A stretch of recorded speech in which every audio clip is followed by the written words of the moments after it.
అందరికీ శుభోదయం. ఈరోజు మన 10వ రోజు. రోజు వెళ్ళినట్టే ఇవాళ కూడా వ్యాయామశాలకు వెళ్దాం పదండి. ఇక ఈరోజు టాపిక్ వచ్చేసి ఇంటర్నేషనల్ స్టూడెంట్స్ గురించి. ఇంట్రెస్టింగ్ చాలామంది స్టూడెంట్స్ మన ఇండియా నుండి వేరియస్ కంట్రీస్కి స్టడీ కోసం వస్తూ ఉంటారు.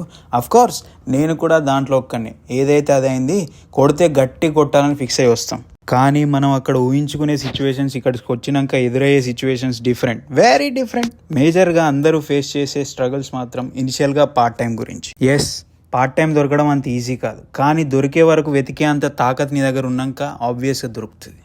ఇలా చిమ్టులాగా గోర్లు మాత్రం మెయింటైన్ చేయకండి, నాలాగా నీట్గా గోర్లు తీసుకోండి. నేనేమంటానంటే వెతుకుతూనే ఉండండి దొరికేంత వరకు. ఇక ఈడ రోజుకో స్ట్రైక్ భయ్యా, ఏందో అర్థం కాదు. ఆ గవర్నమెంట్ ఏమో మనం పట్టించుకోవాలి. సాయంకాలం వేళలో సరదాగా స్నాక్స్ అంటే ఏదో కాదు భయ్యో, ఫిష్ ప్రోటీన్ కోసం. ఏం దొరకకపోతే ఊబర్ ఏనికైనా రెడీగా ఉండండి, కానీ హోప్ మాత్రం కోల్పోవద్దు.